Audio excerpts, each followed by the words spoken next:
Hello, beautiful souls. You are listening to Starfire, Elemental Alchemy and Zodiac Power Podcast. where we are dedicated to transforming lives through the fusion of elemental alchemy and zodiac wisdom. Our mission is to empower individuals to harness their inner strength and cosmic alignment, creating profound shifts in energy and unlocking the true power of their astrological and elemental essence. My name is Cami, and I am one of your hosts. And I'm Tracy, your other host. Let's get to it. Hello, Cami. Hello, Miss Tracy. So glad to be here today. Woohoo! We are talking about Aquarius. Let there be the age of Aquarius. And we've probably been sitting here talking about it all for a while now. We're like, maybe we should hit record. I don't know. I don't know. Here we are. Good afternoon, good morning, good day, good whatever it is, wherever you're coming in from. I am so grateful to be in Tracy's home, sitting here in this fall day, even though we're in Aquarius time, and the rain outside. It just feels really good and comforting and cozy. So thank you for having me here while we get to deep dive into the water bearer and to the Aquarius and the Aquarian age that we are living in right now, which is kind of wild. We just transferred into the age of Aquarius. Why do they call it the Age of Aquarius? That's a good question. Do you have the answer? No. Well, I thought it was like a certain thing, something about being in the constellation, right? We go through different ages, so I don't know what it is about being in that constellation, but something's associated with it at this time. Well, I know that we are in the transformation station right now, and we can dive right into, I guess, what the planet that is ruling Aquarius is Uranus, which is about sudden change.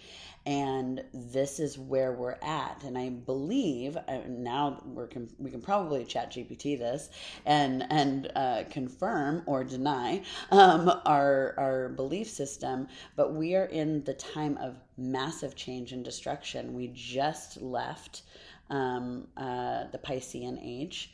And we had been in this like super flow kind of state, and now we are taking full-fledged action on an entirely new paradigm, an entirely new way of being. And that is something that has been coming for years. We've seen it. We've seen the destruction and completion of that kind of free flow. And now we are, let's get our boots on the ground and start doing the things and have new innovations coming in, and see where we go with how can we reformat the world in a different way and bring innovation, bring the air element into the next iteration of our time. Well put. Well put. I love that. Iteration? I don't think I've ever used that word.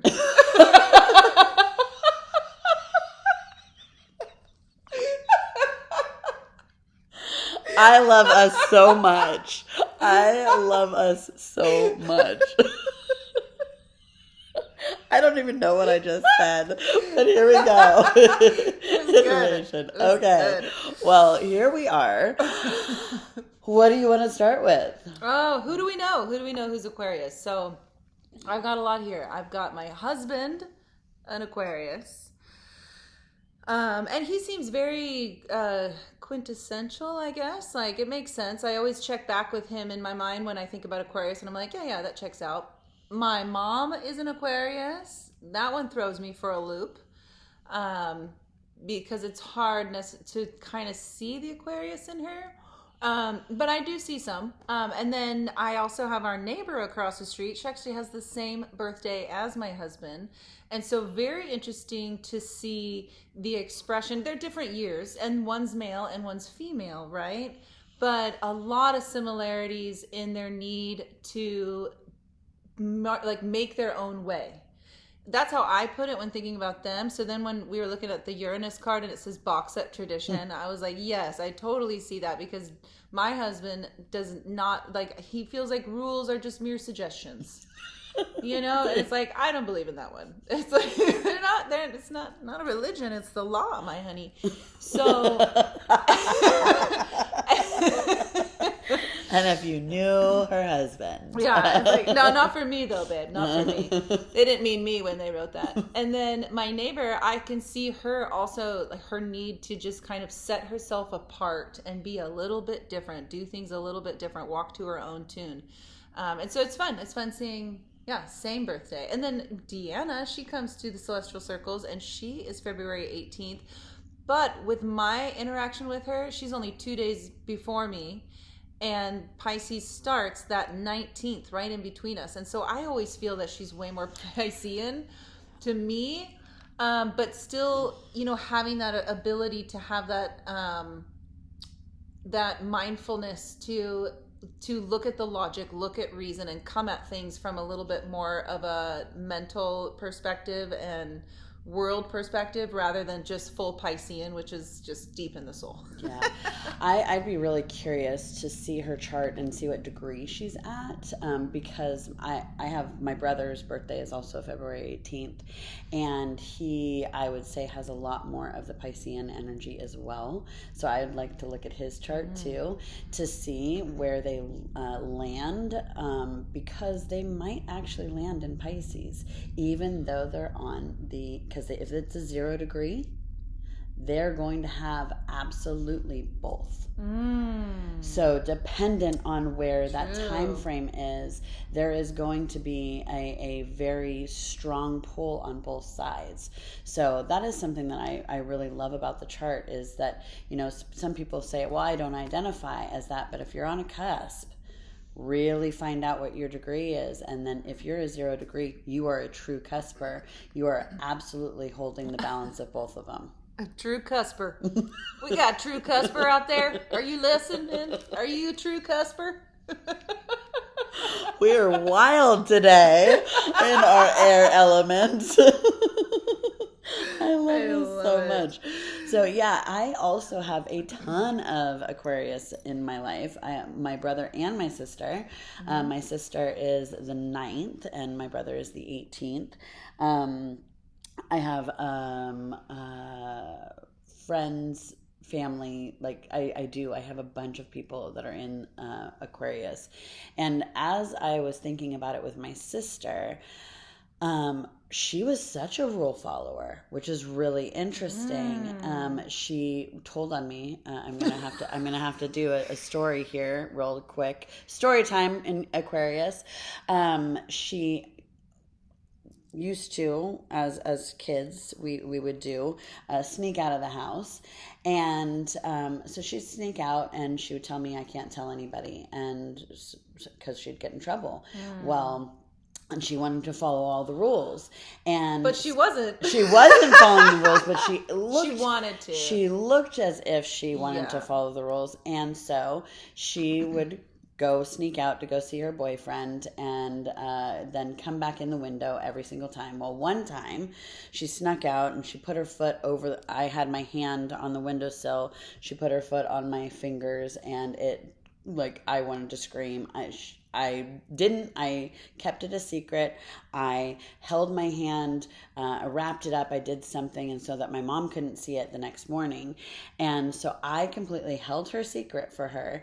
And then it's fine. She told on me. And I was the one that got in trouble. And it was wild. And I was like, what? I was holding your secret. Well, she ended up wanting to be the rule follower and the one that would get the points for being better. So she told on me that I was holding a secret. Well, that makes a lot of sense, because although they don't necessarily follow the rules, I think they are concerned with how other people view them. And if we look, when we get to the tarot part, I can see it already. Yeah. The need to control narratives, wondering how what other people are going to think, either playing the victim or the harasser, right? They can kind of flip-flop between the different ones.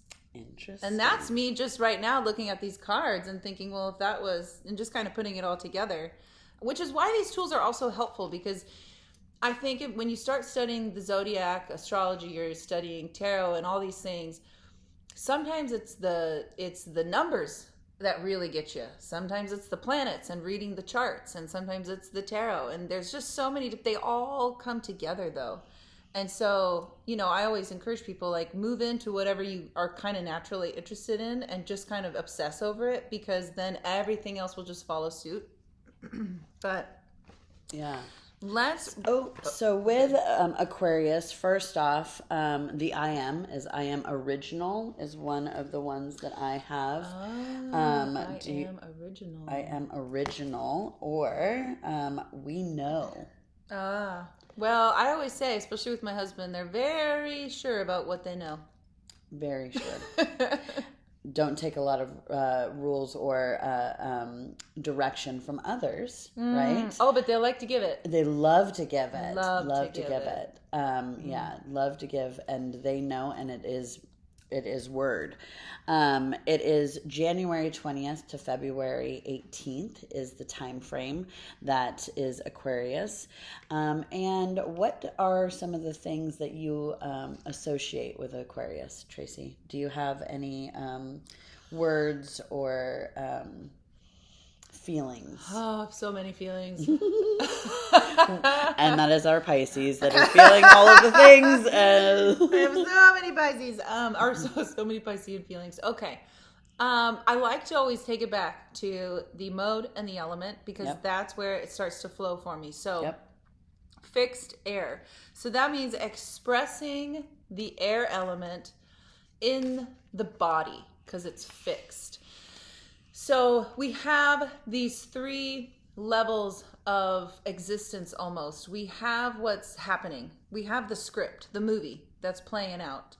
And that's the mind, because it's what the mind is perceiving, taking in and making judgments about and understanding. Then we have our bodies, which I kind of like to consider our own little spaceships.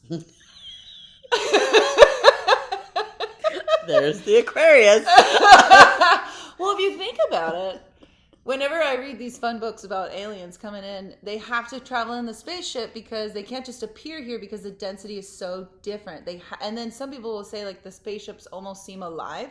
And that got me thinking, like, our bodies are our freaking spaceships. Yes. And it's alive. It's alive. So in our spaceships, that's a whole nother kind of reality, right? But then, and we know how to be inside our head. So being inside our body is still being in our mind. It's our inner thoughts. It's our inner, our talking to ourselves, and how we feel about ourselves and how we define ourselves, because we're just in our body. But then we have that deep soulful resonance and those things that we can't really explain, and they're not really a part of us, but they're something that we know we are a part of. That was really well done. That was so good. My God, write that down. We're going to have to come back to this. There's so many great nuggets out of this one. Wow. Who knew? Who knew that we would... I loved the iteration of that last sentence, but I don't even know if I used it right, but I hope so. Oh my God, I love us so much. Good. Well, I'm classic for making words up and using them wrong, so I try to steer clear sometimes. Okay, where was I?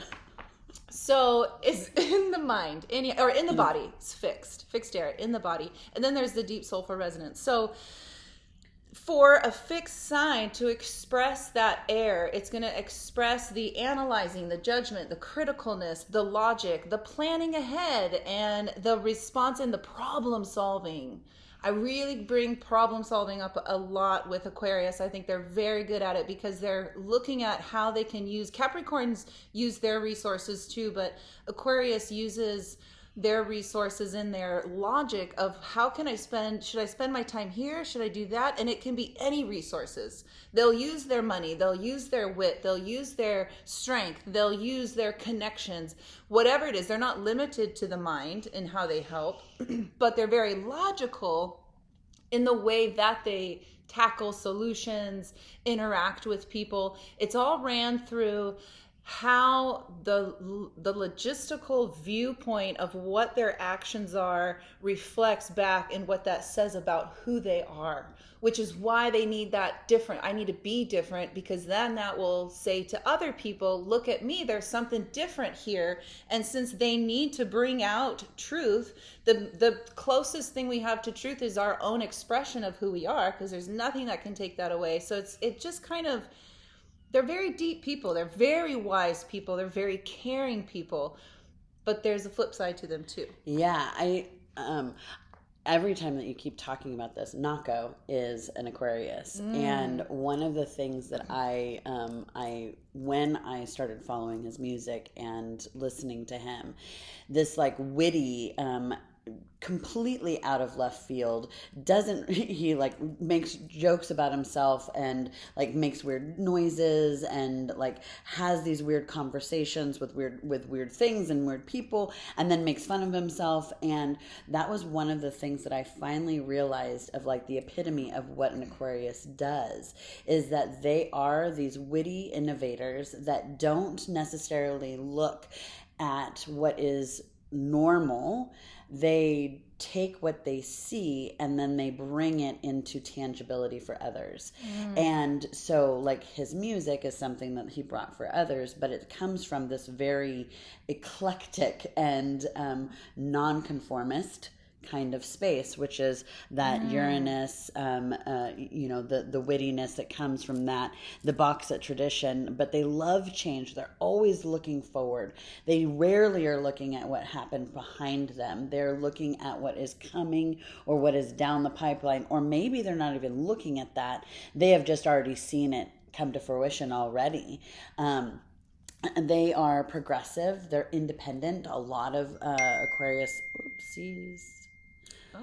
My computer. A lot of people that I know that are Aquarius are very independent, maybe even hyper independent, a little bit of a loner, because they want to be known as the one that is different. And that is their identity, right? They can be very detached from reality. They're in these ethers and in talking to aliens and which I'm not against in any way, shape, or form.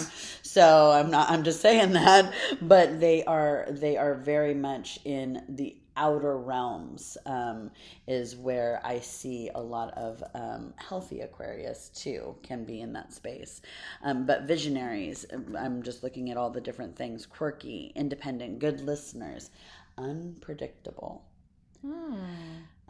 They might just go with the flow, like us that are Pisces, but maybe not. Again, that might be something on the cuspers that might be able to go with the flow, but being fixed, they might have their way as the only way.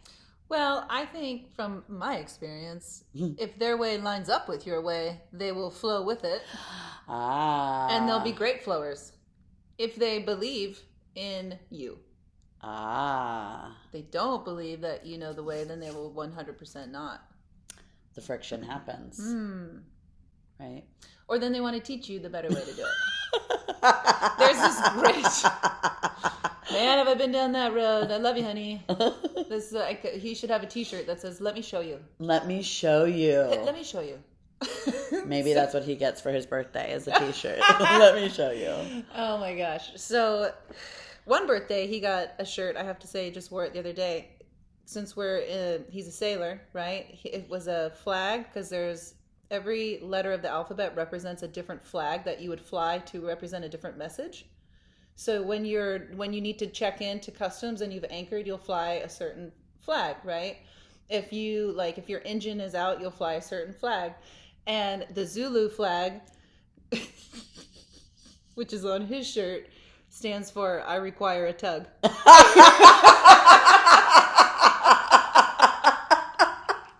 my God, I love that so much. So funny. I love that so much. Donovan, you're going to get more shirts. Yeah. Hilarious. But yes, I would say they like to show. I think they're teachers. They're natural teachers. Yeah. That's that Yeah. Mercury in there too, or not Mercury, but the Well, Mercury is with air, Mercury's so with air. there's Yeah. supportiveness. Oh, that was the other thing that we just both identified, is that we both are Pisces sun signs, and our Mercuries are both in Aquarius. So we are in our mind our a lot, and have a lot of story and love to talk. And I did not realize that, like, being a Pisces, a lot of Pisces that I know are very internal. They don't necessarily like the external outward expression. However, the two of us both use our words as expression. You use it through voice, through song, through talking. Uh, she just started her newsletter and is doing it recorded. It makes so much sense, using our throat chakra for all of it.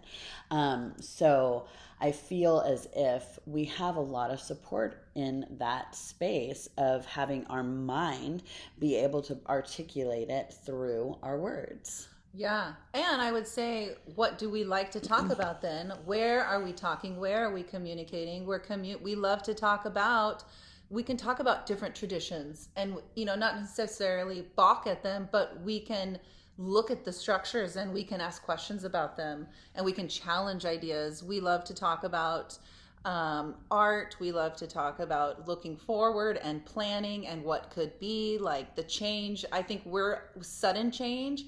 I think we love talking about that, and cataclysmic change and what that means, and growth and forward movement and what you need for forward movement. And so that makes a lot of sense. It's 11:11 right now. That's what it means. Having that Mercury in the house of Uranus means, okay, what do we want to talk about and communicate? We'd love to talk about all these kind of things that Uranus brings, which is why I love to talk about aliens. Exactly. Same. I love that. So we're also in the 11th house. So we've made it to the 11th house, which is all about reform, hopes and dreams, personal goals. Love to talk about that. Yep, absolutely. Inner purpose, humanitarian causes, communities. So it is how we interact with groups of people is what the 11th house represents. And so, again, here we are in this age of Aquarius, which everything that I keep thinking about is we're going back to the times of communal living. People are talking more about how do we do this as a community to help us through this next part of our life that we're going to be living. We might not have the resources as an individual in the next 5 years in the state of our nation right now, right? We might have to find the resource with our neighbors, with our community, with our friends. How can we support one another? That is all Aquarian. All of it is, let's have a farm and let's co-create, right? Well, but I also see on here selfish and can be obsessive, because there's that other side. Always a shadow side to everything. The shadow side. And so, right, sometimes it's malevolent, sometimes it's benevolent, but I see a lot of judgment in some of the Aquariuses in my life. And as I understand judgment now, it's always the judgment of ourselves, because we are mere reflections back to them of what they're working through. So in reminding myself of that, I naturally also remove some of that judgment that I see in my life, because as I'm looking at the judgment, I'm going, but why? What is it doing for me to be there? And it's okay. Allow myself to make them uncomfortable. It's okay if they're uncomfortable. They don't like something I did. I have to square up with myself. Do I like who I'm being at the end of the day? And if I truly do, guess what? That judgment feeling dissolves. Yeah. And now it's all on their side of the court to do whatever they're meant to do with it. Yeah. I think now that you just said that about the judgment too, some of the Aquariuses that I have in my life are super judgmental. And think that their way is the only way and cannot see beyond that. So I think that's where a unhealthy or not very aware Aquarian might be. is in that space of judgment and outward judgment versus, again, the reflection of what is it in me that I am judging on this other person that's outside of myself. Like, maybe I'm not holding up to my own value. Maybe I'm not actually living my purpose. Maybe I'm not being the kind of human that I want to be. And I see that other person might be doing it, but they're doing it differently than how I would do it. So now it's coming back to, how would you do it? How would you do it differently if you're judging that person? What is the way that you're going to be able to rectify within yourself? Yeah, and as I'm looking at Stephen Forrest here, you know, the end point, or what the Aquarius, when he says end point, what every Aquarius is kind of working towards is, it says individuality perfected. And I know that I feel there's a need for perfection in the Aquariuses that I know. And I feel like sometimes I am judged through those eyes of perfection. And especially as a Pisces, I can kind of go, whoa, hey, like, we're allowed to be on the total other end of the spectrum. It's okay.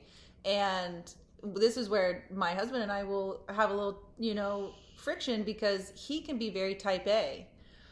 And I'm like, dude, I'm like just a few steps behind. Like, I could be way down the other end. I'm not. And so what I had to explain to him one time from my own perspective is, I'm like, dude, I don't have to change the way I do things to match up with the way you think they should be done. And that's his frame, though, of looking at it. It's like, I do it the best way. If I'm ready to go for a trip the night before, then I've won. That's the best way. That's perfect. You didn't forget anything. You have time to remember. You have ease in the morning. Like, that's the best way. Well, not for everybody, because I know I can't make my mind think about anything until it's go time. And until there's pressure. Until there's pressure. And then I'm like, now I need to do it. So now I can, otherwise it just feels like wasting time. I'm like, I don't need to do this right now. And so what I had to say is, like, I'm not going to apologize and say, oh, I'll try and be more like you. I'm okay where I'm at. But it's that perfection and their expectation of themselves. And I think my husband has a little more of this, just his own little flavor. Not necessarily because he's an Aquarius, but I'm sure it's part of it. But I think there's a lot of need for this. Remember, they are aware. I'm not going to say they're super caught up and concerned, but they're very aware of who they are and what they've done and how they dress, and their decisions reflects in the world. What would society say about that? And so, yeah, I challenge him on his ability to let that go and allow himself to go, maybe I will be judged in a way I'd hate to be judged, but I have to let someone else be who they are. Yeah, I think that might be the lesson. Absolutely. And of course, we choose our partners, I believe. This is just my own belief system. You can take it or leave it. I believe that we choose our partners who are the ones that are going to give us the biggest lessons and help us through on both sides. Absolutely. And so it's like, what can we learn from each other, and how can we be of more service to each other, and how can we find flow when there's so much structure? How can we, like, I mean, I know with you guys is with his job, with what he gets to do, yes, it's super structured for a short period of time, and then he gets to have ease. Right now, that's where he's at. And so before, it was structure, and it was really hard on you guys. Yeah. Right? And now you get to have that, like, flow state when he comes home, and he gets to have that super structured, work a million hours, don't sleep, don't do anything, while he is in his flow state. Yeah, in his flow state. True. Right? Yeah. And I think he could maybe he needs more structure. I don't know. It's pretty flowy here. Yeah. It is pretty flowy here, but I think for him, he absolutely needs that structure, which is where the good balance happens for you guys. Yeah. Of, like, he doesn't have to have that here because he gets to have that somewhere else. Yeah. Now he gets to come here and be like, it's fine. No, we're going to do whatever we're going to do today. But that's definitely not what he's like a he does the same thing. He gets up, he gets going on his what he's going to work on that day, and he works hard until about 5 o'clock that night, comes in, and then it's family time. So he tries to maintain that structure as much as possible here. And that's why I kind of go, maybe he needs a little bit more, and maybe it would allow him to be a little bit more free flowy here.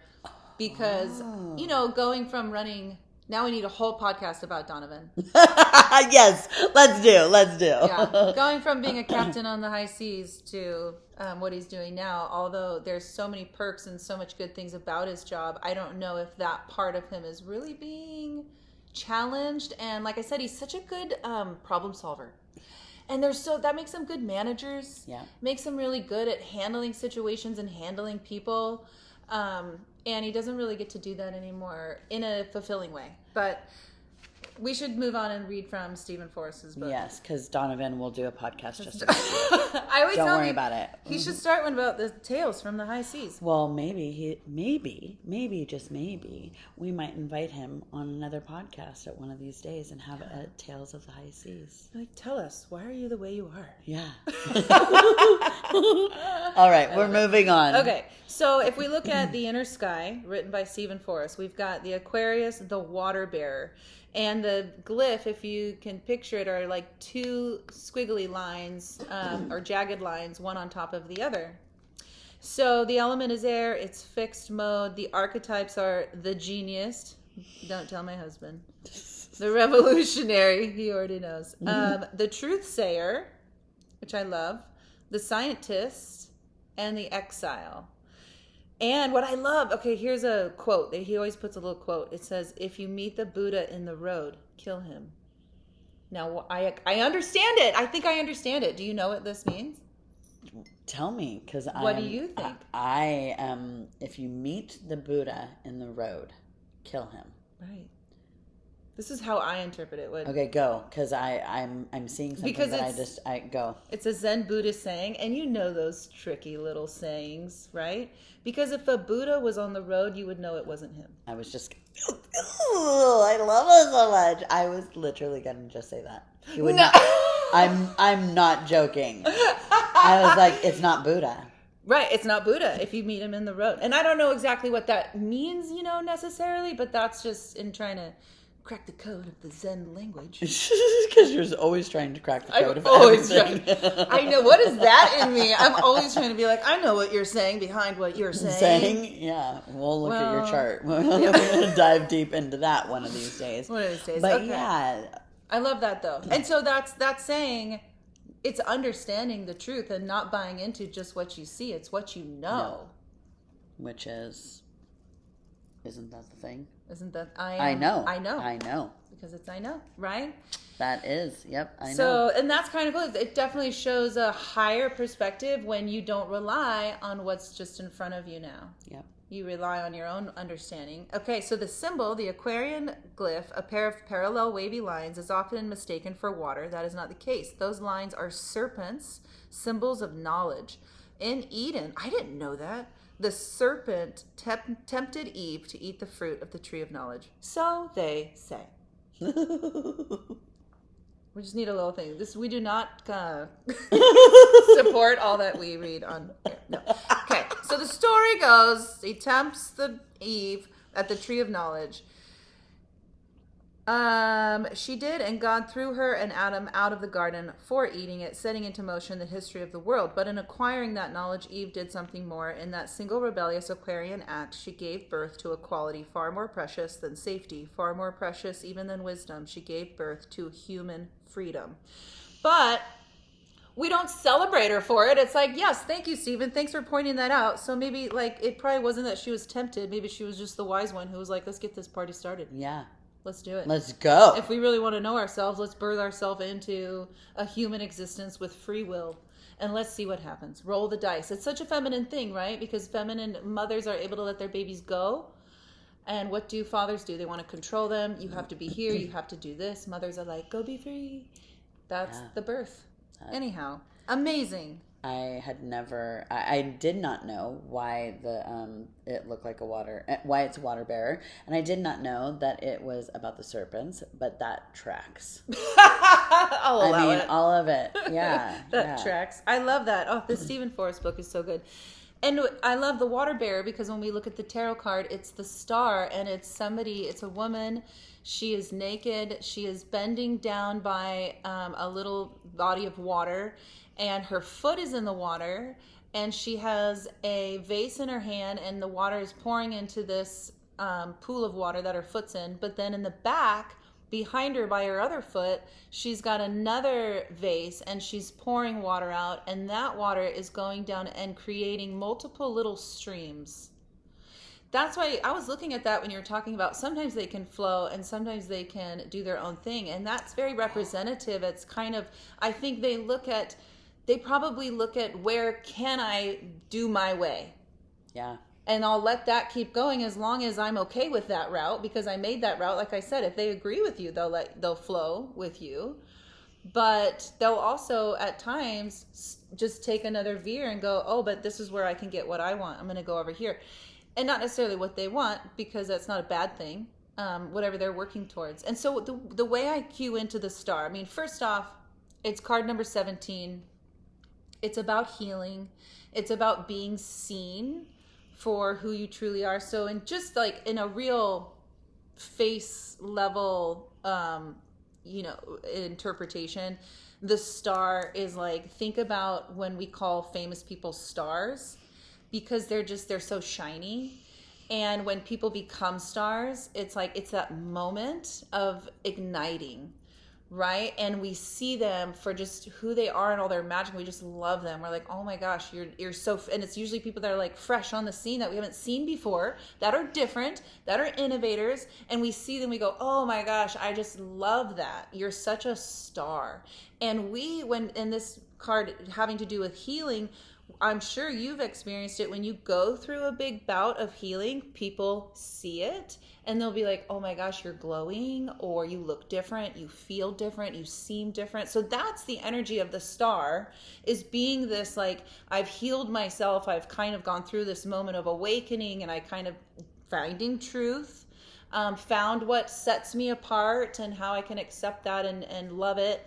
But how does that become the Aquarius card? And I think it really has to do with these pots of water that she's pouring out, because what I see is you're taking from the grand knowledge and you're making your own ideals and ways about it. It's like I see that like in not really an alchemist, but just in that it's that transferring of the well to what their purpose is with that knowledge, and how they're going to use that and put that out and influence others with it. I have total chills over that. So yay. Whatever you just said is resonating very, very deeply. But the other thing that I am seeing, water, the element of water, is about our feelings and how we are going to transfer our feelings out into the world. And so how we feel about something and carrying the wisdom through the water. Yeah. So that is what I see, is like they are out there, the innovators, these new ideas, fresh ideas, but it's going through the emotional body. And how do you feel about it? And then how do we transfer it out into the world? Yes. And you know what I just thought of when you're talking about this? We're coming to the end, and we did talk about how it's not necessarily that you're getting better or there's anything, comparatively better from I'm so sorry. Pisces are the best. Yeah. Aside from Pisces. Just kidding. But I think, there's something beautiful about the Fool. There's something beautiful about the Chariot. And now there's something beautiful about the Star. And it all is necessary. So again, I want people to grasp that we are coming into some more dynamic signs where, look at Sagittarius, a fire sign, but very airy. Yeah. A big need for intellect. Before that, Scorpio, a water sign, but so fiery. And now we have this really dominant theme of water and emotions with Aquarius. And so, and as they say, if you get to Pisces, it's like a combination of all of them. So we're adding these layers of knowledge and wisdom and elements. And Elemental wisdom is being layered as it portrays in the body and the mind and the soul, and we're just looking at it each step and piling it on and on. And so we are getting now this sign like Aquarius where, yes, it is a sign, an air sign. It is very logical. It's very much in the head, very ego driven, but at the same time very in touch with what they feel and wanting to maintain a good feeling. Aries doesn't mind if he's not that comfortable, but Aquarius is never going to stay there. Absolutely. I think it's just a culmination as we're getting to the end of the, and I never, before doing this and before like tapping into each energetic of the zodiac signs and all of the elements and all of the tarot that that we've been going through, I had never seen it as like a building block all the way through to the final one of Pisces, which is why we think that we're the best. To the top of the tier. But no wonder we feel that we are probably the best of all of the signs, because we do hold the wisdom of every single one of them that have come before us. So, and that is where maybe a lot of ego can come in with someone with a Piscean energy. Right. So, and maybe even with Aquarius, is that we have done that. Like we're in that circle up, right? And so the Aquarius is like, I'm the best of the things. I know everything, and so everybody should just listen to me. And we're like, we know all of the feelings that are associated with that. And so there's this like the step ladder that I'm seeing within the zodiac. And so I think that there's definitely the shadow side to all of that, but I can see the accumulation with the star here. And with it being card number 17, we got a sister card in Strength. Which is always like when we find ourselves and we come home to ourselves. That's a big thing of the star, coming home to yourself and honoring who you are, right? That individuality, that freedom, creativity. When we honor that, we come home to the self, and that is definitely just another, that ties into what that Strength card is all about. Yeah. And our theme, what we've literally seen from the beginning of all of this, as to why we're even doing these podcasts, why we're even doing the celestial circles, why we're having these offerings, is we want people to be able to come home to themselves. Like truly, that is what brings both of us as individuals. That is our desire, is for people to have tools that can fall back in love with themselves, come home, not always look outside of themselves for the answers. And yes, we have all of these beautiful tools to be able to do that, but ultimately we are the only ones that matter within our realm. It is all about us. And so how can we fall in love with the parts of ourselves, even the ones that we don't love? How can we do that? And then how can we share from that space? That's what the Piscean has the ability to tap into. How can we share and how can we heal? But I love the star card, and I always have loved the star card. Obviously, it feels very big and bright and bold, and then the sister card of Strength. It's one of those of like, all right, here I am. How do I now show up in the world? How can I do it with my raw, authentic self and beauty? Yes, I was just looking deeper at the card. There's 7 little stars and 1 big star. And I think 7 is such a magical number. The 7 kind of chakras, the 7 inner planets. And so there's kind of like, it's an aligning. Yeah. You know, definitely an aligning. And yeah, this deep wisdom. And I always call my husband the most spiritual, non-spiritual person. Like, I don't think his logical mind can allow some of that soulful interpretations to come out that way, because it goes against how he sees himself. He's like, that's not logical. But I know that he taps into it, and I know that he feels it, and he definitely will look ahead a lot and kind of go, I feel this is coming, I know this is going to come, and he'll kind of go as far as being like, I'm going to call that in, you know. But and one time, this was so cute, Caspian, our son, he lost this little toy, a little Pokemon figurine, or like the dog chewed it up, and he was mortified, just like completely crying, lost it. And he goes to school, and his buddy brought that exact one to school that day and gave it to him. And so he came home and he's like, look, like he had it. And I'm like, what? And I'm like about to just be like, do you know how magical this is? But I'm like, I'm letting it go. And, and Donovan gets down on one knee. He goes, do you know what that is, buddy? He goes, that's the universe. That's the universe. See, like you can't let one thing get you down, because you never know, they're gonna come back and like fill it up, or however you put it. And I was just like, oh my god, he's listening. he is connected. He is. I He's promise. so connected, Right. so connected, and that's why it works, right? I mean, I could never be married to someone who totally was turned off to it, but it just, his logical mind. We were getting it. He listens to books. I can't listen to books because I can't pay attention. But we're going back and forth about AI and what makes it conscious. And that's funny because I'm like so soulful when I talk about it. And he's like trying to share these stories. He's like, well, in the book it says this. I'm like, no, nay, I say nay.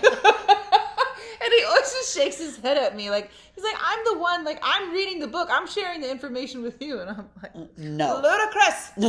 You're ludicrous. Oh my God. I love it.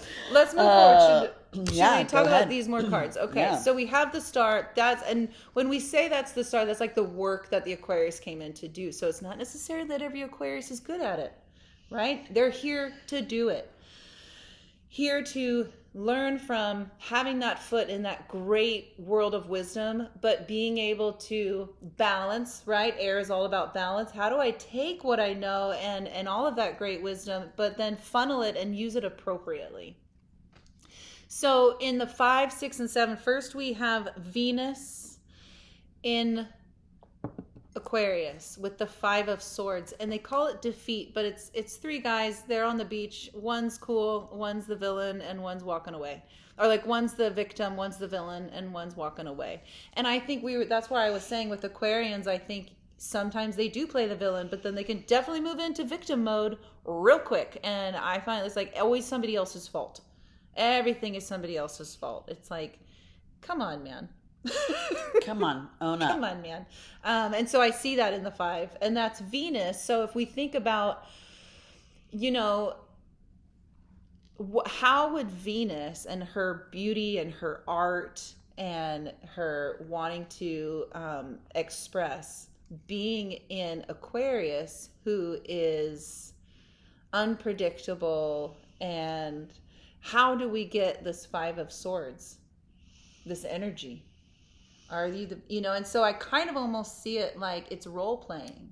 100%. It's like a theater. Yeah. At this point, Venus is coming to be like, all right, try being this, try being that. Why don't you try this? Try on all these different things. Then we can adapt. We can role play. We can absolutely be the actor or the actress or the thing. Like, what does this feel like? How does this look? How does this interact with this other person? So it absolutely is we're on stage here. Like, this is very much an on stage situation. Yeah, and I think Aquariuses are very concerned with what they want, getting what they want, because of that tie to the emotions. Mm-hmm. They know how they want to feel, but then they try to logically come in to get it. Mm. Not necessarily a bad thing. No. When we move into the 6, that's when Mercury comes to town, which probably feels good with that air association. And that's, I can't remember what they called that one, but it's a guy and he's in a boat. Kind of looks like he could be with his wife and child kind of thing. And they're setting off. And so 6s are clarity, right? And I see this as like, oh, now I know where I want to go. So it could certainly represent travel, but they call it science in the Thoth deck. But I love it. They all work really well together. And it's innovative thinking, it's philosophical thinking, scientific perceiving. Again, so how do we get a guy in a boat? I think this feels very solution to me. What do you think? Yeah, well, I mean, maybe he just created a boat for the first time. Like he has decided that he is going to be off and set, going outward and leaving something that he had and is going out to go do something new, and he is with his family, it looks like to me as well. So I think it is that innovator and setting off onto the sea, you know, and trusting that whatever is going to be in front of them is going to be the solution, or is going to be the next thing. Like, it is one of those, it's like you're off on an adventure and trust that it's going to be okay. And I feel like in a direction that's never been taken before. So if we look in the book, we've got forging ahead to holistic perception, exploration of unknown areas, you know, but also there's a equal rights and relationship it's bringing out too, and like an equality. But balance makes sense. I'm curious if Christopher Columbus was an Aquarius.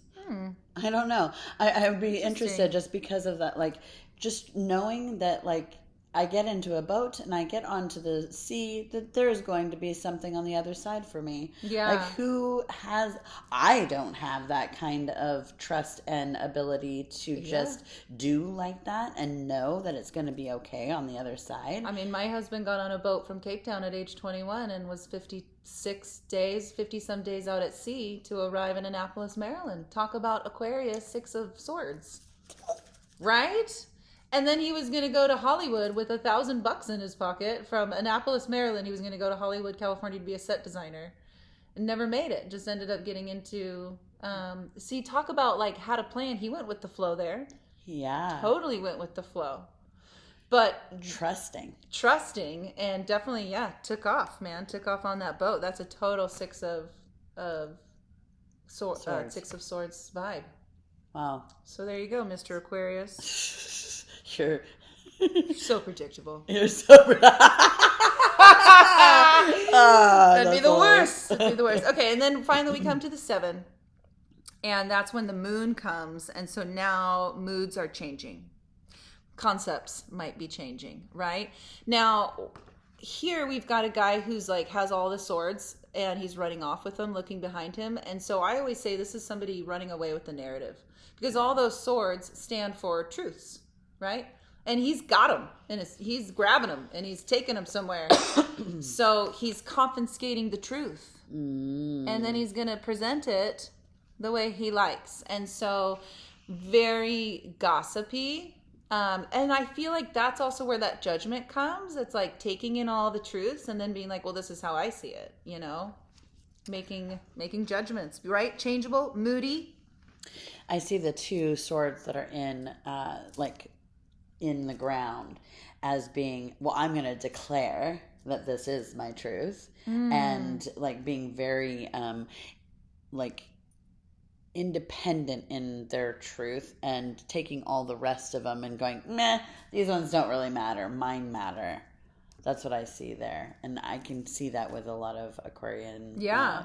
Well, and it encourages being honest with oneself and instead of continuing to pretend about something.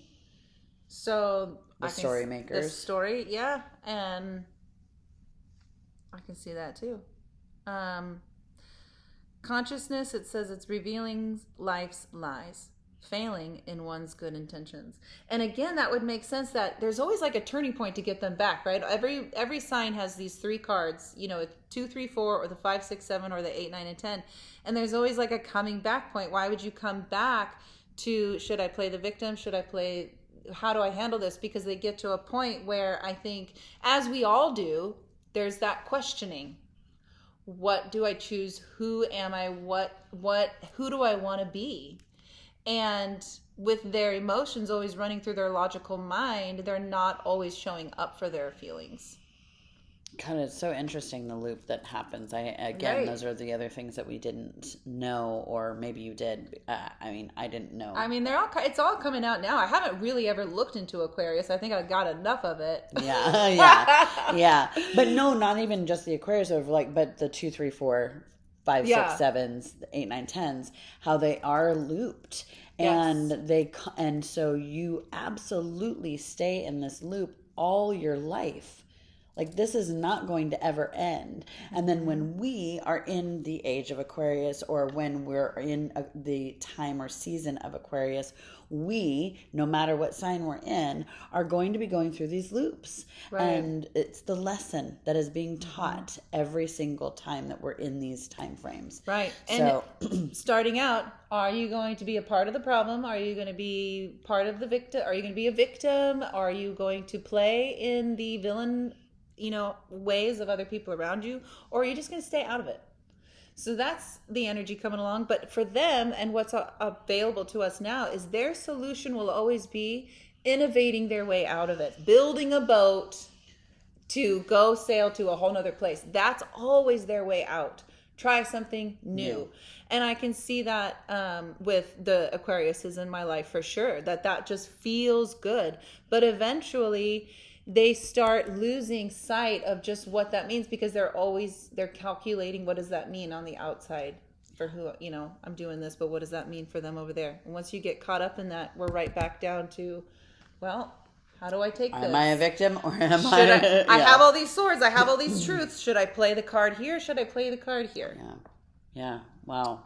Interesting. And the Fool card is associated to, that's the air card, but also the Uranus card, with it being about that unpredictability, new changes, sudden changes, starting something up. And then also is that idea of air, of just being in the mind, and that, remember, we forgot everything when we came. And I think that's what every air sign needs to remember. Remember, like they start thinking that the ego mind is king. And the Fool is like, hold on, you got to remember you forgot so much when you came in. So don't hold on. Yeah, don't hold on so tight to what you see. Yeah. The Buddha on the road. The Buddha. If you see him on the road, kill him. Yeah. That's so good. That is so good. Oh my God. Well, I think that we have gone through Aquarius Everything. Really well. And the flow was perfect this time around. Yes, look at us. We're getting perfection. Just kidding. But next time, hopefully y'all will come and join us. It is the completion of the zodiac. It is the Pisces, and the best sign on the planet. Just kidding. It just so happens to be our sign. And Right. So how appropriate Yeah. do we get to finish this series with our sign, where we live every single day of our life in, and it provides us so much joy and also so much angst. So we hope to see you again on the other side.